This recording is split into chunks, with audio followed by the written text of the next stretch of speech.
የኔታ ሊቃውንት ዘሐዲስ ናቸው። ቀጥታ ወደ እሳቸው ወስዳችኋለሁ። ወዲያ ወዲህ የምትችሉ ሁላችሁም ተረጋግታችሁ ቅዱስ ቃሉን እንድትሰሙ በእግዚአብሔር ስም አሳስባችኋለሁ። ቀጥታ ወደ እሳቸው።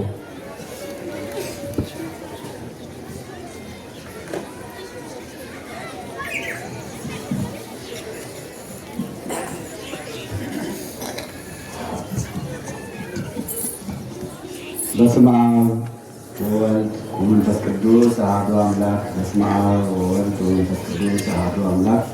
በስመ አብ ወወልድ ወመንፈስ ቅዱስ አሐዱ አምላክ አሜን።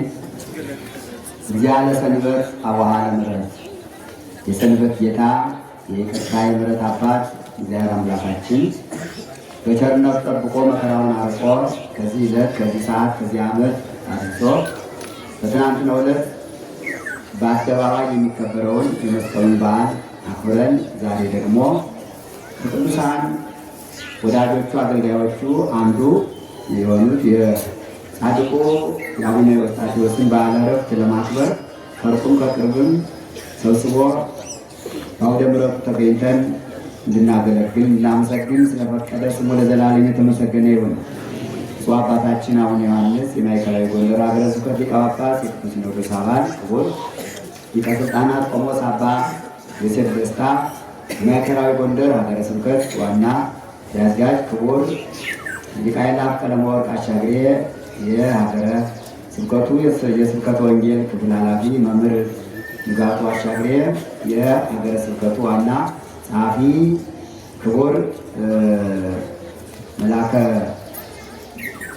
ሊቀ ካህናት ሊቀ ኅሩያን ዘአማኑኤል አዳም በወረዳ ቤተ ክህነቱ ዋና ሊቀ ካህናት የደብሩ የዚህ ታላቅ ደብር አስተዳዳሪ መላከ ፀሐይ ቆሞስ አባ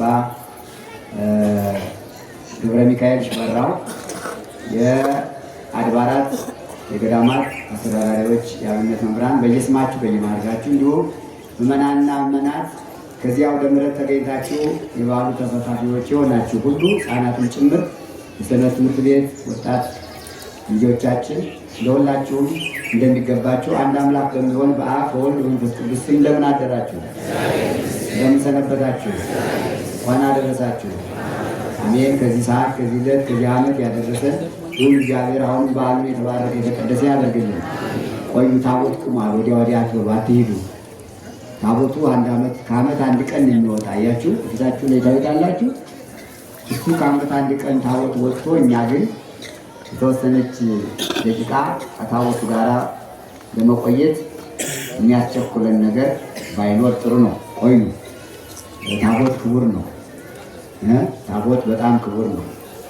የተሰበሰብንበት በዓል እኮ ምክንያቱ ጽላቱ ከዚህ ስላለ ነው አይደል? ታቦቱ እዚህ ባይገባ ኑሮ ቤተክርስቲያኑ ባይመለስ ባይሰራ ኑሮ እኮ አሁን አንሰበሰብም ነበር። ስለዚህ ቤተክርስቲያኑ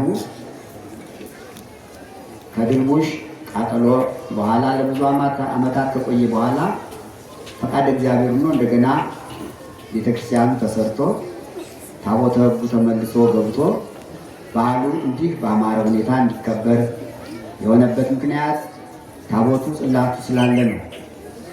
ቤተክርስቲያኑ ቢቃጠልም አባቶቻችን ግን አርቆ በማሰብ ጽላቱን በደብረ ብርሃን ሥላሴ ቤተክርስቲያን አቆይተው ባደራ እዚያ መጥቶ ነው እዚህ ተተክሎ ቀኑ ሲደርስ ጊዜው ሲደርስ ይህ ገዳም እንዲህ በአማረ ሁኔታ በተለይ አጸዶቹ ደስ ይላሉ።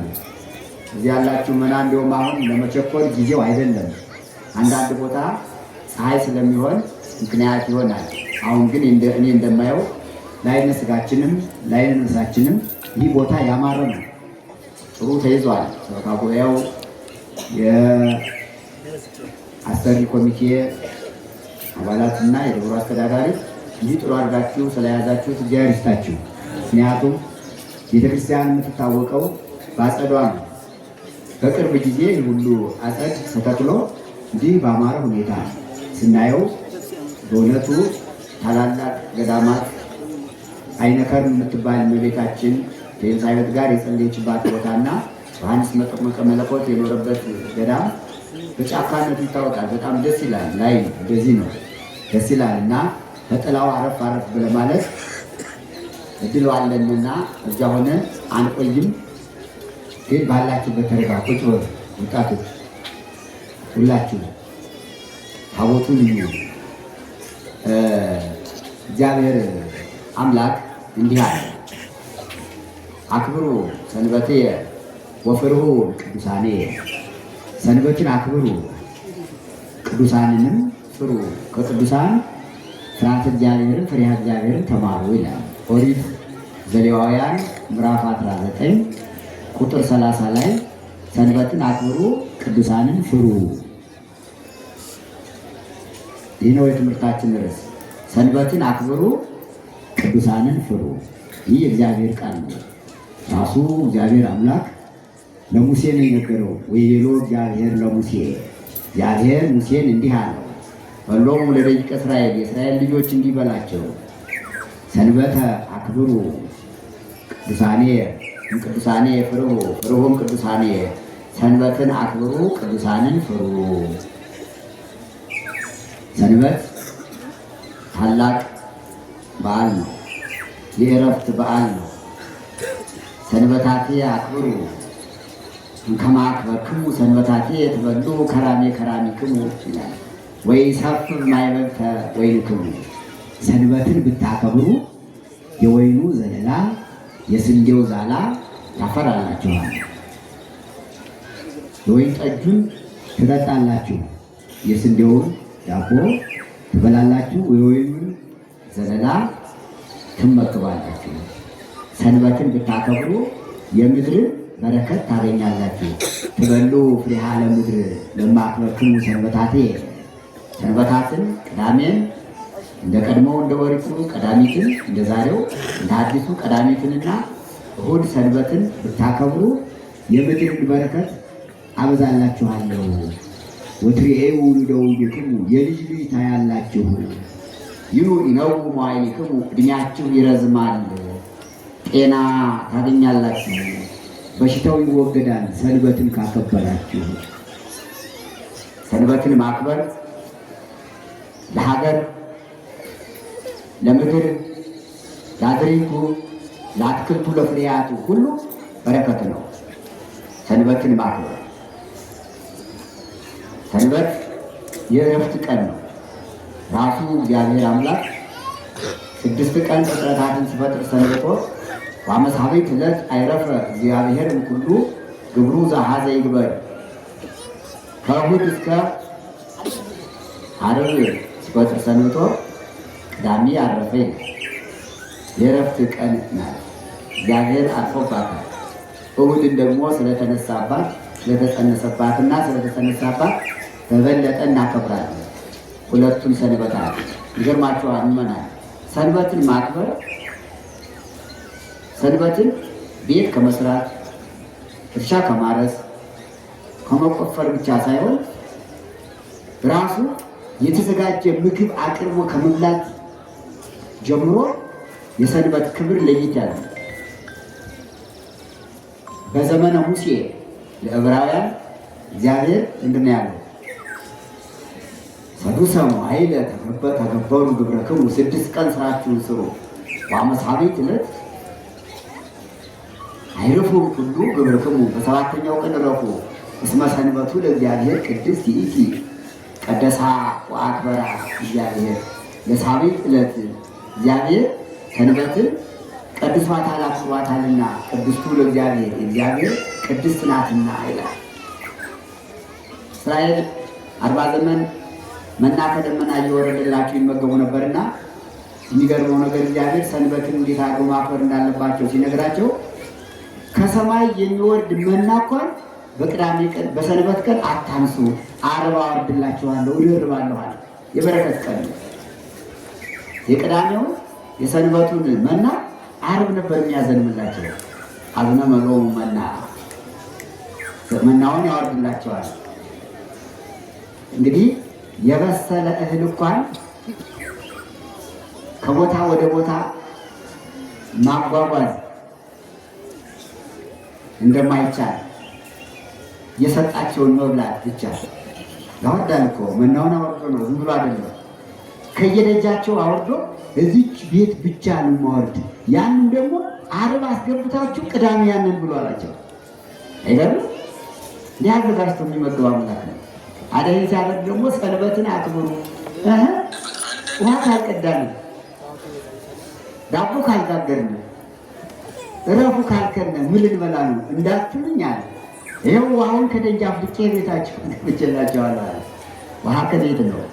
መናውን ደግሞ ዓርብ አውርጃለሁ ከቤዛችሁ ግቡ አለ። እንዲህ አድርጎ ነው ሰጥቶ ነው አክብሩ ሲል እንጂ እንዲሁ የሚበላ የሚጠጣ ሳይኖር አትስሩ አይልም እግዚአብሔር። የሰነፍ አምላክ አይደለም እግዚአብሔር። ግን የሚሰራበትን ቀንና የሚበላበትን ቀን ለይቶ ነው ሰንበትን አክብሩ ያለ።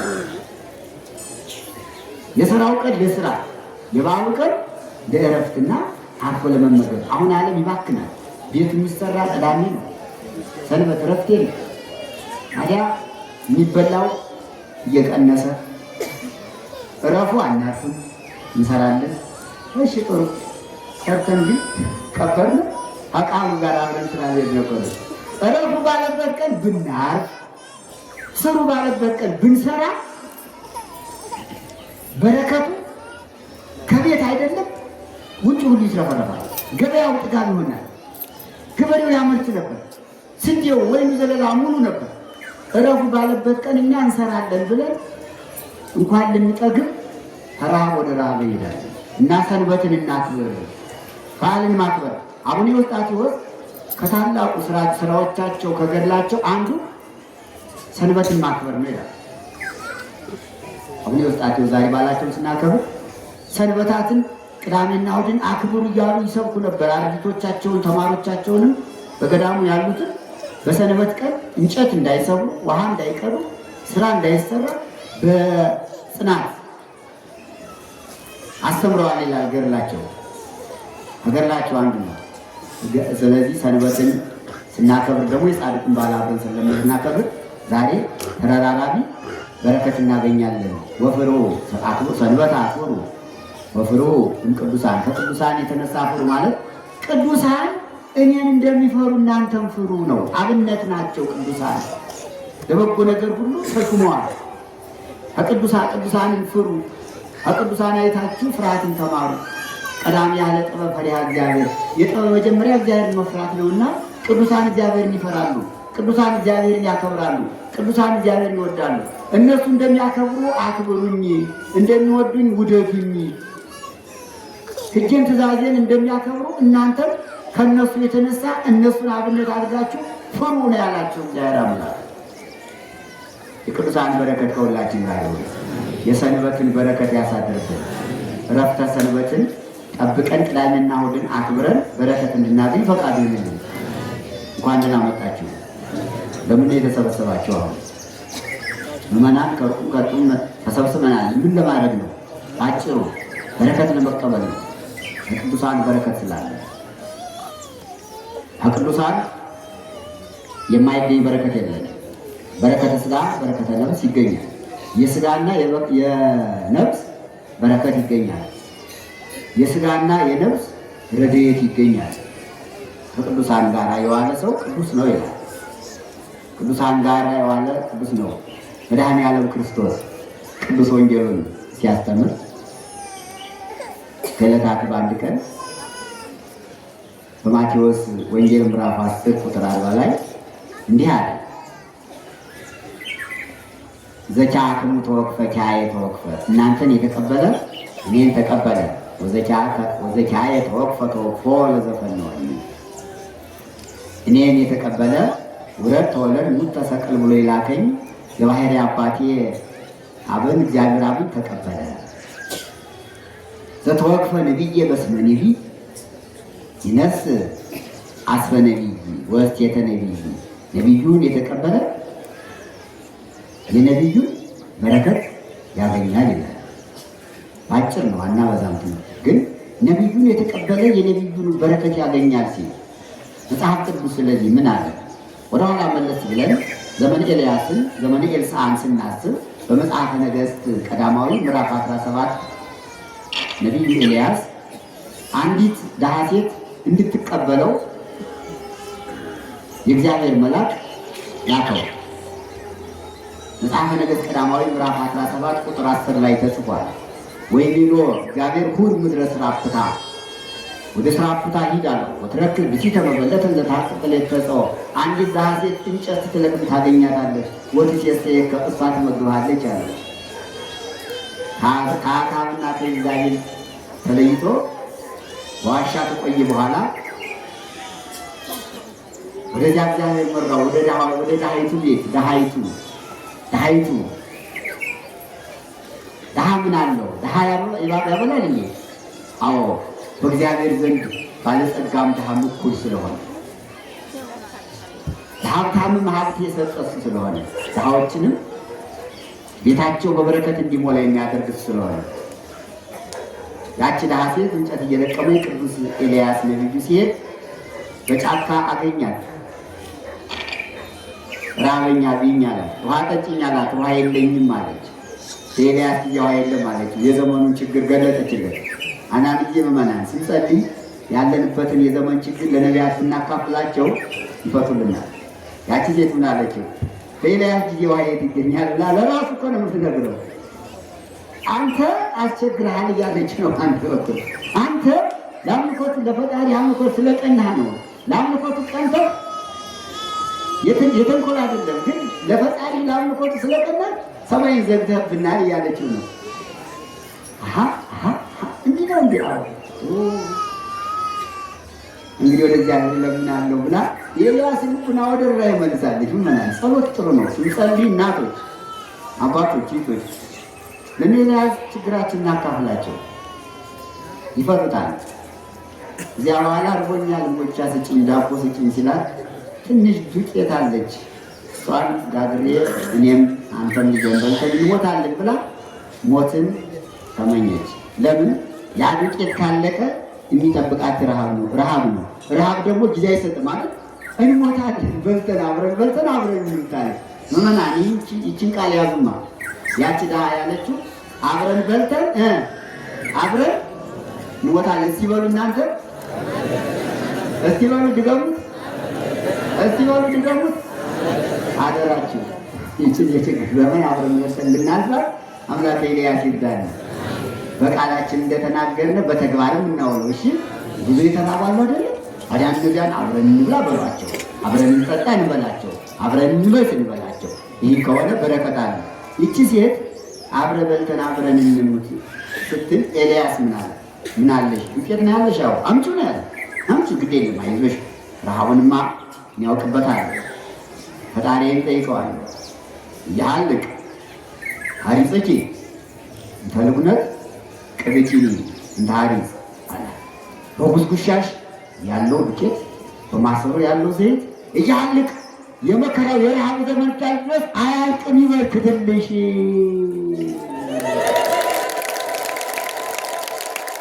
አላት። ያላትን እኮ ነው ያስባረከች።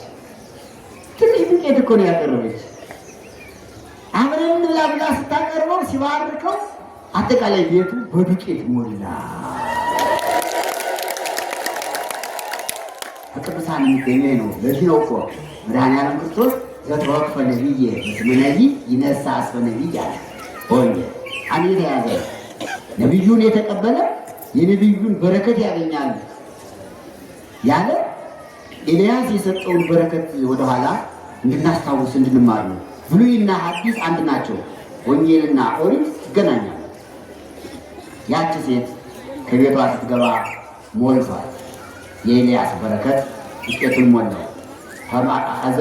ከጓዳው ገብታ ትንሽ የዘይት ጠርሙስ ነበረቻት። ያችን ስታይ አጠቃላይ ቤቱ በዘይት ሞልቷል። ዱቄቱም ዘይቱም ሞልቷል። እሷ ግን አብረን በልተን አብረን እንሞት ነበር ያለች። ኤልያስ ግን የለም አብረን በልተን አንሞትም፣ እኔም ወደ ብሔረ ሕያዋን አድርጋለሁ፣ አንቺም ከልጅሽ ጋር ይህን በረከት ትበያለሽ አላት። አንሞትም ማለት አልሞተም እስካሁን ድረስ። ያቺ ሴት በዚያ ረሃብ ዘመን ማንን ስለተቀበለች ቤቷ ሞላለች። ኤልያስን። ስለዚህ ነው ነቢዩን የተቀበለ የነቢዩን ዋጋ ያገኛል። አሁንም ዛሬ ነቢያትን የሚያከብር፣ ነቢያትን የሚወድ፣ ነቢያትን የሚቀበል የነቢያትን ዋጋ ያገኛል፣ የነቢያትን በረከት ያገኛል። በነፍስም እንዲሁ የቅዱሳን አማላጅነት፣ የነቢያት ተራዳኢነት በስጋ ብቻ አይደለም በነፍስም ጭምር ይረዳናል እና ነቢያትን እናከብር። የምናገኘውን በረከት እኛ እናውቃለን። በረከት አትፈልጉም? ትፈልጋላችሁ? ዱቄቱ እንዲበዛ ትፈልጋላችሁ? እናቶች ዘይቱ እንዲበዛ ትፈልጋላችሁ? ታዲያ አምላከ ኤልያስ በሉ፣ ጸልዩ። አምላከ ኤልያስ ዱቄቱን አበርክትልኝ በሉ። አምላከ ኤልያስ ዘይቱን አበርክትልኝ እያልን እንጸልይ። አንደኛው ይህ ነው የተሰበሰብንበት፣ ይህን ለማግኘት ነው። በዓል ልናከብር ስንመጣ ልማዳዊ እንዳይመስለን ይመናል። ይኸው የምናገኘው ብዙ በረከት አለ። የቤታችን ዝግጅት ሁሉ በዚህ መተን ስንጸልይ፣ በዓል በጋራ ስናከብር ዱቄቱ፣ ዘይቱ፣ ዳቦ፣ እንጀራ ሁሉ በረከት ያገኛል። አትቸኩሉ የምንላችሁ ለዚህ ነው። ቆዩ፣ ተምራችሁ ሂዱ። መጽሐፈ ነገሥት ቀዳማዊ ምዕራፍ 17 ሄዳችሁ በመጽሐፍ ቅዱስ አንቡት። ከዱቄቱ ላይ አንቡት፣ ጸሎት ነው ራሱ። ከዘይቱ ላይ አንቡት፣ ጸሎት ነው፣ ይበረክታል። ይህን በረከት ለማግኘት ነው የምንሰበሰብና አሁን የተሰበሰብንበት ለቁም ነገር ነው። ሁለተኛው ዘተወፈ ጻድቀ በስመ ጻድቅ፣ ጻድቁን የተቀበለ የጻድቁን ዋጋ ያገኛል ይላል ወንጌሉ። ጻድቁ የጻድቁን በረከት እናገኛለን ዛሬ ቃሉ ስለተናገረ። ጻድቃን ብዙ በረከት አላቸው። ሐዋርያት ብዙ በረከት አላቸው። ቅዱሳን ብዙ በረከት አላቸው። የጻድቃንን ገድላቸውን ስንመለከት ብዙ አበርክተዋል፣ ብዙ ሰጥተዋል። አቡነ ኤዎስጣቴዎስ ቅዱሳን አንዱ ናቸው። ብዙ በረከት ያደሩ ናቸው። ከፋሌ ባህሩን የከፈሉ ናቸው። ህብስት ያበረከቱ አባት ናቸው። ዳቦውን ደንጃውን ዳቦ ያደርጉታል። ደንጃውን ዳቦ ደግሞ ጻድቃን እና አቡነ ሳሙኤል ዘዋልድባ ውሃውን ዳቦ አድርጎታል። ውሃውን ሲባርኩት ቅዳሴ ማርያም ደግሞ ዳቦ ሆኖ ህዝቡን መግበዋል። የጻድቁን ዋጋ የጻድቁን በረከት ታገኛላችሁ። ቅዱሳን አባቶቻችን ጻድቃን ይባላሉ። ኤልሳ አንዱ ነቢይ ነው፣ አንዱ ጻድቅ ነው። መጽሐፈ ነገሥት ካልዕ ደግሞ ምዕራፍ 4 ቁጥር 1 ጀምሮ ስንመለከት የኤልሳን በረከት እናገኛለን። ኤልያስ የዚያችን ድሃ ሴት ልጇ ቢሞትባት አስነስቶላታል። ይገርማቸዋል። ልጆች ሁሉ በረከት ያገኛሉ። በነቢያት ክብር እንኳን ያውን ሙታን ይባረካሉ። ኤልያስ አንድ የሞተ ሰው የዚያችን ድሃ ልጅ ነው። የዚያ ድሃ ልጅ አንድ ልጅ ሞተባት፣ አስነሳላት። ቅዱሳን እኮ ምዕመናን፣ የሚገርመው ነገር ዳቦውን እህሉን ብቻ አይደለም የሰውንም ነፍስ ይመልሳሉ። አሁን ይህ አማልድ ይባላል እንዴ? ኤልያስ እኮ የሞተውን ልጅ ገብቶ 7 ጊዜ እየወደቀ እየተነሳ ጸልዮ አስነስቶታል። ነፍሱን አመጣት ከስጋው፣ ነፍሱን አምጥቶ ከስጋው ጋር ዋሃደ። ስለዚህ በነፍስ ያማልድ ይባላል እንዴ? ቅዱሳን ኤልያስ ያችን ነፍስ አመጣ። ለመጣ ልጁ ሙቷል፣ ነፍሱ የለም። የዚያን ልጅ ነፍስ ከእግዚአብሔር ነው። ነፍስና ስጋን የሚለይ እግዚአብሔር ነው። ከእግዚአብሔር ለምኖ ጸልዮ የዚያን ብላቴና ነፍስ እኮ ተቀብሏል ኤልያስ። ታዲያ በነፍስ ያማልዱ ይላሉ አንዳንዶች። ነፍስን ከስጋ ጋር ማዋሃድ በነፍስ ማማለድ አይደል እንዴ? ነፍስን ካለችበት ማምጣት ለነፍስ ማማለድ አይደል እንዴ? ጥልቅ ጥያቄ እኮ ነው የሚጠይቁት። የኋላ ነፍሱ ከስጋው ተዋህዶ ያ ብላቴና ተነሳና ሙት ያስነሳሉ። በረከታቸው እስከዚህ ድረስ ነው፣ ሙት እስከ ማስነሳት። ኤልሳ ደግሞ አንዲት ድሃ ሴት ባሏ ሙቶባት ሕፃናት ልጆች አሏት። አዳምጡ ምዕመናን፣ ልጆቻችሁን የምታሳድጉበት የቸገራችሁ አዳምጡ፣ በረከት እንድታገኙ። ያን ልጆቿን ሰብስባ ባሏ ደግሞ ተበድሮ ነበር፣ ብድሩን ሳይከፍል ሞተ። ያበደረው ሰው አምጭ ብሎ አስጨንቆ ያዛል። ባልሽ ብድሬን ሳይከፍለኝ ስለሞተ አምጭ ብሎ አስጨንቆ ያዛል። ባሏ እንደሞተ ነው የወለደች፣ ገና አራስ ቤት ነው። ጨነቃት። የት ማን ያበድራል? ተበዳደሩ። እሺ ማበደር ነው፣ ለዳውን ማበደር ቀን ያልፋል። ሲጨንቃት አማራጭ ስታጣ ነቢዩ የኤልያስ ደቀ መዝሙር ነው። እሱ ደግሞ ነበረ። ወደ እሱ ሄደች። አንተ የእግዚአብሔር ሰው አለችው። ልጅ እግዚአብሔር አንተ የእግዚአብሔር ሰው ሆይ ባሌን ታውቀዋለህ። ገንዘብ ተበድሮ እዳውን ሳይከፍል ሞተ። ይሁን እነዚህ ሕፃናት ከቤት ይዣቸዋለሁ። ማበላቸው ማጠጣቸው የለኝ። ያስ ይሁን ብድርን እንዴት አድርጌ ልክፈል? ልሸጥ ነው እኔም ልጆችን እንዳገባን አለችው። ከቤትሽ ምን አለ ነው ያላት። ሌላ ነገር አልጠየቃትም። የሰማችሁ ነው። ምን አላት?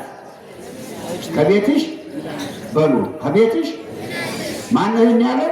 ነቢዩ ኤልሳዕ መጽሐፍ ቅዱስ መጽሐፈ ነገሥት ካለ ምዕራፍ 4 ተመልከቱት። መጽሐፍ ቅዱሳዊ ነው። መጽሐፍ ቅዱስ የጻፈ ነው። ከቤትሽ ምን አለሽ አላት። ትንሽ ዘይት ነው ያለኝ አለችው። በይ አርጀልሻል። ከጎረቤቶችሽ ያለውን ዕቃ ሰብስቢ። ጋንም ይሁን ማድጋም ይሁን በርሜልም ይሁን ገንቦም ይሁን ማሰሮም ይሁን ጠርሙዝም ይሁን ያለውን ሰብስበሽ አምጪ አለ። እሺ አለ። ከጎረቤት አበደረች ዕቃ አዋሳ ጎረቤቶቻ ትዋዋሳላችሁ። እናንተ ትዋዋሳላችሁ ነው። ደጃችሁ ዘግተሽ የለኝም ነው የምትይው አይባልም። ርኅሩሃን መሆን ያስፈልጋል። እኛ ለሰው ካራራን እግዚአብሔር የራራውን ስራ አይሰጠንም። እኛ በራራን ቁጥር እግዚአብሔር ለእኛ ይራራል። እኛ ጨካኞች ስንሆን ግን በረከት እግዚአብሔር ከኛ ይርቃል። እውነቱን በመናገር እንዋዋስ። የቀድሞ አባቶቻችን እኮ በአንድ ሱሪ ባል ያከብሩ ነበር ይባላል። እንዳሁኑ ሱሪ ለባሽ አልነበረም። ካባ ለባሽ እና ሱሪ ለባሽ አሁን ሴት የለ ወንድ የለ ሁሉ ለባሽ ሆኗል። ቀድሞ እንደዛ አልነበረም። አንድ ካባ ለሊቃውንቱ በተራ ነበር የሚለበስ። አንድ ሱሪ ደግሞ ሲያከብሩ እየተዋዋሱ በአንድ ሱሪ ነበር። ይህን የተጠቀሱበት ምክንያት አለ። አባቶቻችን ሱሪ እንኳን ይዋዋሱ ነበር። እንኳን ቃል ማለት ፈልጌ ነው አይደል? የረዳው ዘመን የበረከቱ ዘመን ዘጋ እኮ ነው አይደል? ዛሬ ደጅን ዘግቶ አልይ አትይኝ አይባል የሚባልበት ዘመን ስለሆነ አደራ ለማለት ነው። እንዋዋስ እና ዋሷል። አመጣች ሰበሰበች። በይ ዘይቱን አምጪዋልና በረከት እግዚአብሔር ይኩን ላይለዝምቱ ዘይታ የእግዚአብሔር በረከት በዚህ ዘይት ላይ ይሁን። የመረረው ውሃ ሲባርከው ምን ያለ ኤልሳዕ ይቤ እግዚአብሔር አምላኩ ለኤልያስ አቡዬ ፈወስክዎ ለዝንቱ ማይ አጣምክዎ ይህን ውሃ ፈውሼዋለሁ፣ መራራውን ውሃ ፈውሼዋለሁ፣ አጣፍጬዋለሁ ለአባቴ ኤልያስ አምላክ አጣፍጬዋለሁ እንዳለ ባረከና ጠብ ጠብ ጠብ አድርጊበት። የተዋሽው ዕቃ ከጋኑ ከበሩም ከሁሉ ማለት ጠብ ጠብ ጠብ ስታደርገው ጠብ ጠብ ጠብ ስታደርግበትማ በርሜሉ እንዳለ ሞላ።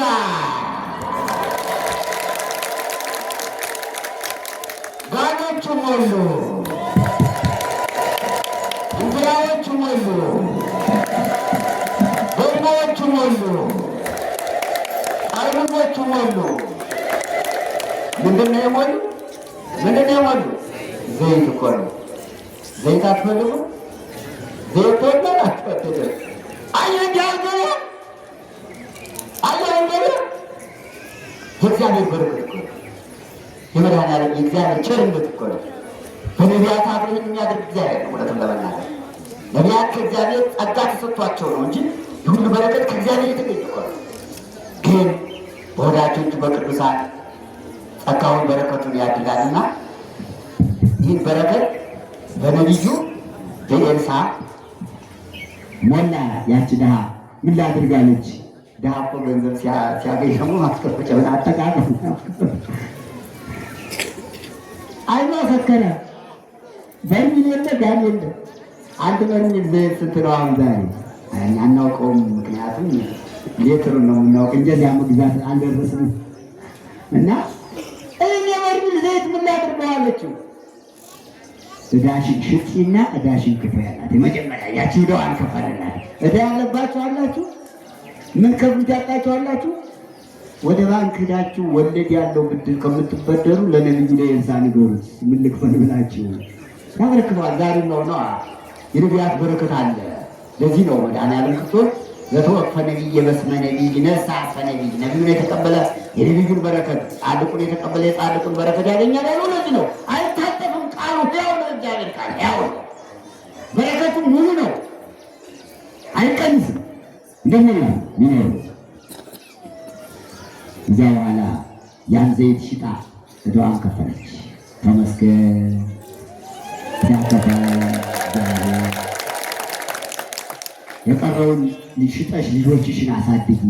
አያችሁ፣ እነዚህ የሚበሉ የሚጠጡት ያጡትን ልጆች አሳዳጊ ሞግዚት ሆኖ እግዚአብሔር ዘይት አበርክቶ ያሳድጋል። ለልጆቻችሁ ብዙ አትጨነቁ ምዕመናን። ልጆችን የማሳድግበት ስጠኝ በምትላችሁ ጸልይ፣ እንጸልይ። ጸሎት ያስፈልጋል።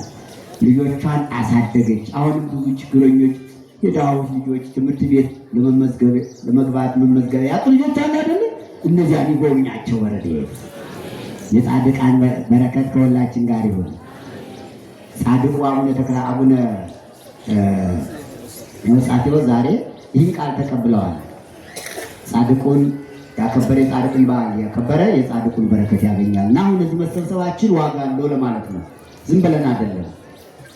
በስጋ ብንፈልግ የስጋ በረከት፣ የነፍስ በረከት ብንፈልግ የነፍስ በረከት ይዋል። ስር ቃል መጨረሻው ዛሴ ለአሐዱ ሁሉ ንዑሳን ጽዋማይ ቆሪን በስመ ረድኤ አማን ምልክሙ እያሃጉል አስፎ። በደቀ መዝሙር በሐዋርያ ስም ቀዝቃዛ ውሃ ያጠጣ ዋጋውን ያገኛል አያጣም ብሎ የቃል ኪዳኑን ወንጌል አስተማረ። ወንጌል ሕግ ናት። ወንጌል ቃል ኪዳንም ጭምር ናት። ይህ ቃል ኪዳን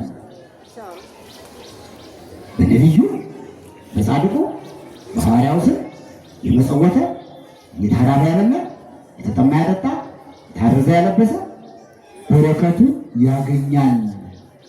የጻድቁን ነው ያለው። ያ እንግዲህ ጻድቁ በረከት አለው ለራሱ። ጻድቁ ለራሱ በረከት አለው። የራሱን በረከት ደግሞ ለሌሎቹ ያካፍላል፣ ይተርፋል።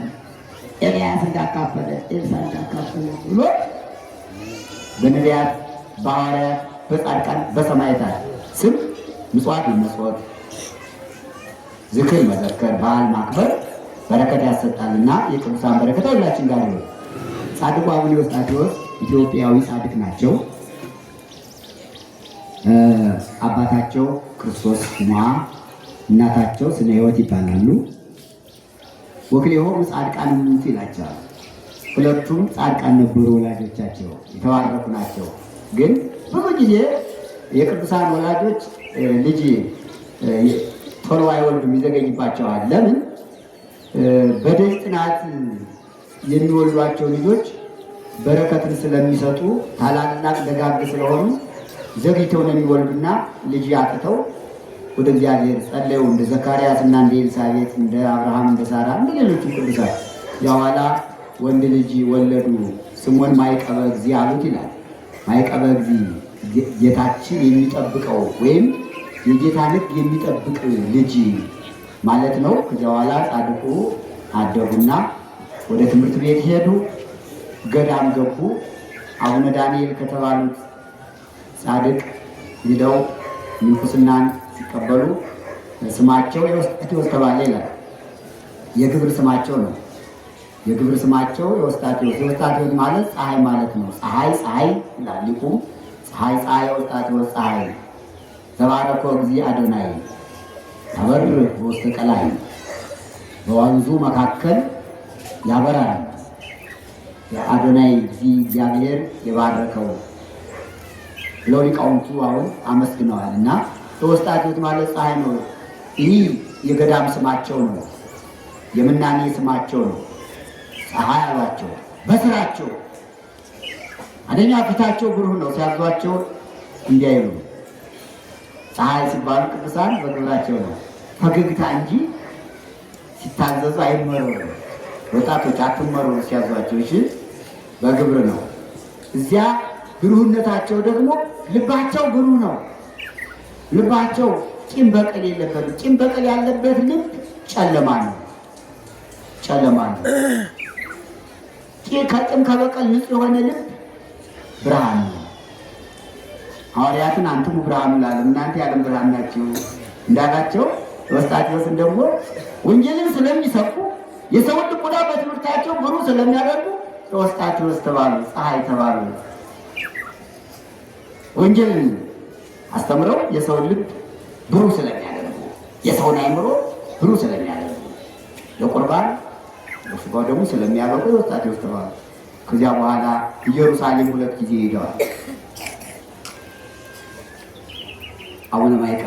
አቡነ ኤዎስጣቴዎስ ማይቀበ እግዚእ ኤዎስጣቴዎስ ከፋሌ ባሕር ይባላል። ደግሞ ሶስተኛው ስማቸው ከፋሌ ባሕር፣ ባህር ከፋይ ማለት ነው። ባህር በመክፈላቸው ሙሴን ይመስሉታል ይላል። ሙሴ ባሕረ ኤርትራ በብትር ከፍሏል። ዛሬ እንደውም የዛሬው መዝሙር ለእምነ ጽዮን ቆመ ማዕበል ይላል ቅዱስ ያሬድ። መዝሙሩ ዝንቱ ውእቱ መስቀል ብሎ ለእምነ ጽዮን ቆመ ማዕበል፣ ለእናታችን ለጽዮን ማዕበል ቆመላት ማለት በኢያሱ ጊዜ ነው። በኢያሱ ጊዜ ዮርዳኖስን ሲሻገሩ ታቦተ ጽዮንን የተሸከሙ ሌዋውያን ከወንዙ ሲደርሱ የዮርዳኖስ ወንዝ ቆመ፣ አሻገራቸው። ለዚህ ነው ለእምነ ጽዮን ቆመ ማዕበል፣ እናታችን ለታቦተ ጽዮን ማዕበል ሞገድ ቆመላት ማለት ዮርዳኖስ ተካፈለ፣ አሻገራቸው። ይሄ የሙሴ ስራ ነው። ቅዱሳን ወደ ኋላ መለስ ብለው ነቢያትን ይመስላሉ በግብር፣ ሐዋርያትን ይመስላሉ በግብር። አቡነ ኤዎስጣቴዎስ በሙሴ ተሰይመዋል።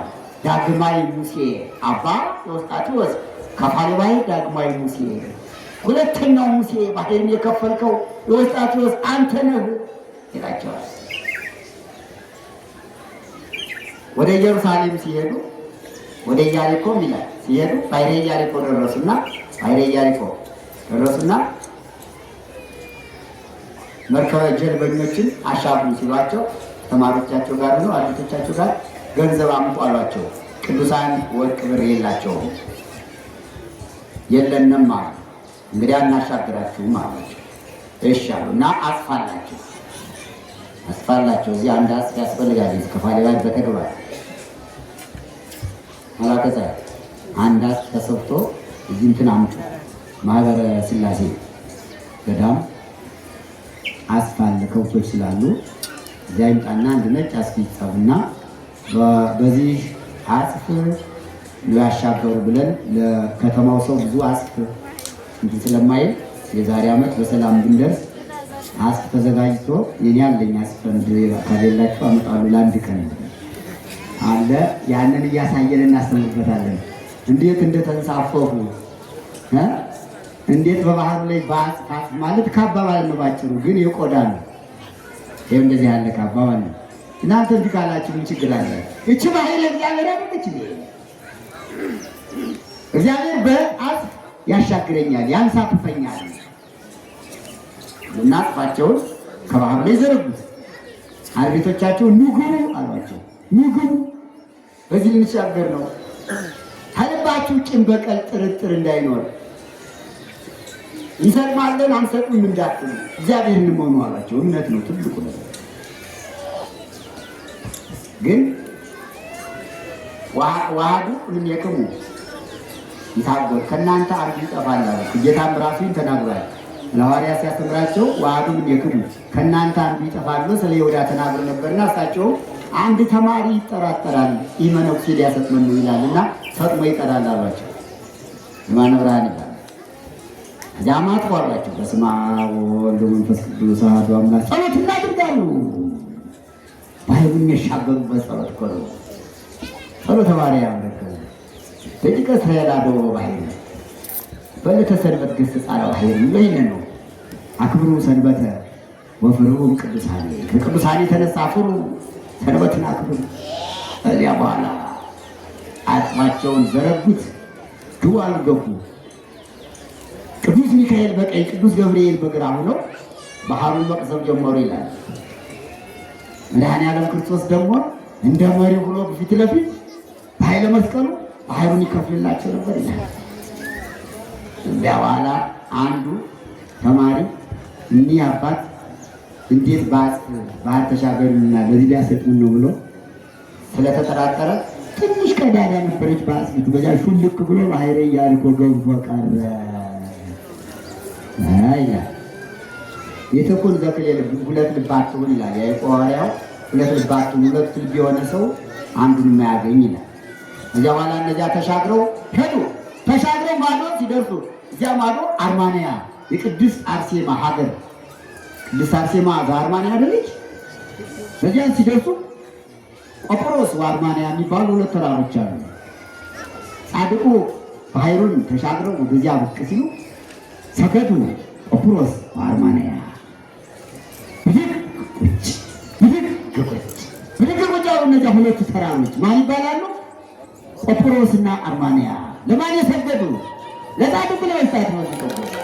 ለከፋለ ባህርን በአጥፉ ከፍሎ ለተሻገረው ጻድቅ ሰገዱ። ይሰግዳል ተራራ። መድኃኔዓለም ክርስቶስ በወንጌል ምን አለ? የማቴዎስ ወንጌል ምዕራፍ 17 ቁጥር 20 ላይ እመብክሙ ሃይማኖት መጠነ ህንጸተ ሰናፔ፣ የሰናፍጭ ቅንጣት ታህል ሃይማኖት ቢኖራችሁ ለእመትብሉ ወለዝንቱ ደም ፍልስ እምዝየ፣ ይህን ተራራ ከዚህ ተነስተህ ወደዚያ ሄድ ብትሉት ወይ ሀውሩ ከዚህ ተነስቶ ወደዚያ ሄድላችኋል ብሎ አስተምሯል። ይህ የተፈጸመ የወንጌሉ ቃል ነው። ቅዱሳን የወንጌሉ ቃል ነው የሚፈጸምላቸው። ተራራውን ተነስ ብትሉት ይነሳል። ይህን የምታደርጉ በሃይማኖት ነው። ፍጹም ሃይማኖት ካላችሁ ተራራው ይነሳል። ዛፉን ተነቅሎ ወዲያ ማዶ ይሄዳል። እነ ስምዖን ሰፋያ ሳይን ያነሱ ተራራ ያሰገዱ ቆጵሮስ ወአርማንያ። ቆጵሮስና አርማንያ ለጻድቅ ሰገዱ። ለጻድቃን እንሰግዳለን። አሰግዱ፣ ስገዱ። ምክንያቱም ቆጵሮስና አርማንያ ለውስጣቸውስ ከሰገዱ ግዛን የሌላቸው የማይናገሩ ተራራዎች ከሰገዱ እኛማ ባሪያ ጋር የተፈጠርነው ለቅዱሳን ስግደት የጸጋ ነው። ግን የምንሰግድላቸው የጸጋ ስግደት ነው። ከዚያ በኋላ ብዙ ታምራት አደረጉ። በገድላቸው ስለተጻፈ ሰንበት ስለሆነ እኔ አላስረዝምም። ባህር ከፍለዋል። ቆጵሮስ አርማንያ ሰግደውላቸዋል። ድውያንን ፈውሰዋል። ጋኔን አውጥተዋል። ሙት አስነስተዋል። ብዙ ታምራት አድርገዋል። ከዚህ በኋላ ጊዜ ረፍታቸው ሲደርስ በዛሬው ዕለት ከባለ መስቀሉ ማግስት መስከረም 18 ቀን አረፉ። ከዚያ ዓለም አርፈው ነፍሳቸው በእግዚአብሔር እጅ ሆነች፣ ገነት ገባች። ነፍሳቸው በረከት አገኙ። ያ ቃል ኪዳናቸውን ተቀበሉ። ዛሬ የቃል ኪዳን በዓላቸው ነው። የቃል ኪዳን በዓላቸው ነው። ስምህን የጠራ ዝክርህን የዘከረ በዓልን ያከበረ ምሬልሃለሁ። ለውሃበ ዕጣነ ለቤተ ክርስቲያን ዕጣን የሰጠ ጧፍ ዘቢብ የሰጠውን ሁሉ እምርልሃለሁ ብሎ ቃል ኪዳን ሰጥቷቸው በዚች ቀን አርፈዋል። የጻድቁ በረከት ከሁላችን ጋር ይሁን። የነቢያትን የኤልያስን የኤልሳዕን በረከት ያሳድርብን።